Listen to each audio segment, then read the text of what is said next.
From my standpoint, you understand, I found Uncle John to be awesome to me. He was tall, over 6 foot, I think 6'3", 3.5. That was tall, because the average height isn't that. So to a young girl, a young child actually, he was awesome. One of the times, my dad was sick abed with rheumatic fever. Now my dad had 4 children by his first wife, 3 by his second, and it was in it by this, he had 7 children. And my uncle had come to visit the sick man, and I happened to be in the room where they were, and he turned to me, Uncle John that is, turned to me and said, "How would you like to be my little girl?"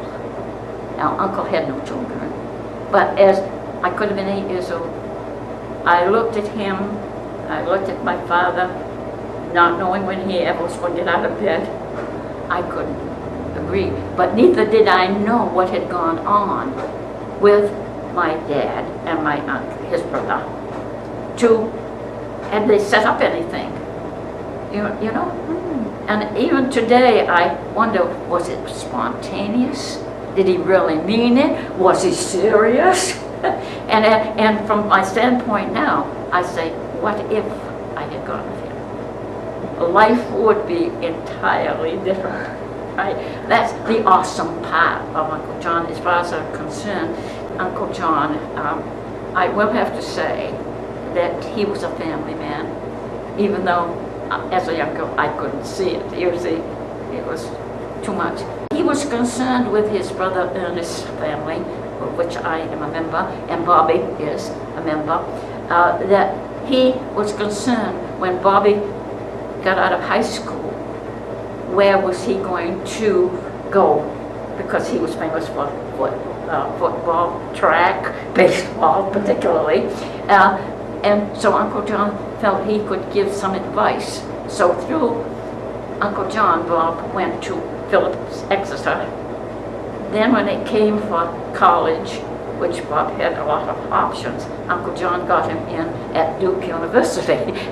So that I think he was sincere in giving his advice. But as a girl, girls weren't important, but Bobby was. He could teach him how to pitch. He could be there with Bob to see that he got the right twist of the wrist or whatever. And so Bobby started very, very early in being coached by his uncle. Because we were living at the farm, and that's where Uncle said, "I'll be if you want to see me." In his older age, he came to visit once. At the beginning of summer, he went to each of his family members. Now, if you want to see me again, you come to the farm if you want to see me. And that's what we did. We understood. And so when the call came out, we're going to have a chicken barbecue, everybody went, you understand. And I'd like to read a quote, because Uncle John, Texas barbecue was a little different than maybe we know of now. The pit was dug into the earth deep. You set your fire going, got your charcoals before you put your chicken on. But you had to have a good Texas recipe. I'll just quote from Uncle John because it has a point from the recipe that he gave me. All right. It says you boil all of the ingredients up to. Now the quote comes. Add to that 1 tablespoon of red pepper. And when your eyes begin to snap, then you go and you put more red pepper in it. Now that quote is typical of Uncle John. It's the only time that I realized he had a sense of humor. We knew when 9 o'clock came, if we were up there at his evening, visiting in the evening, because he'd stand and say, time to go to bed. Whoever was there, didn't matter one bit.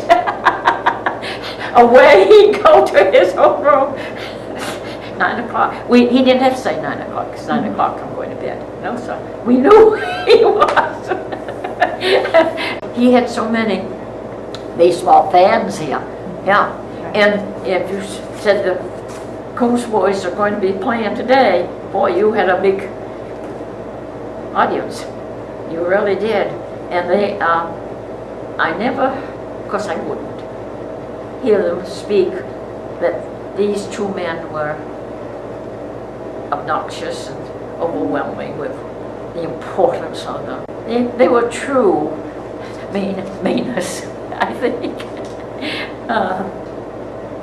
Something to be prideful was a young girl who wouldn't accept me in their company.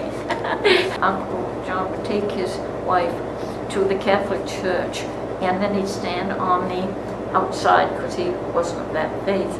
And I have, my husband Maud has a cousin who would be on the street where the Catholic Church was, and John would speak to them. So he got into the community in several different ways, you understand, there. And the fact that he was coach of the collegians at the port, and there were a lot of baseball fans in Kennebunk and Kennebunk Port. So he was well known.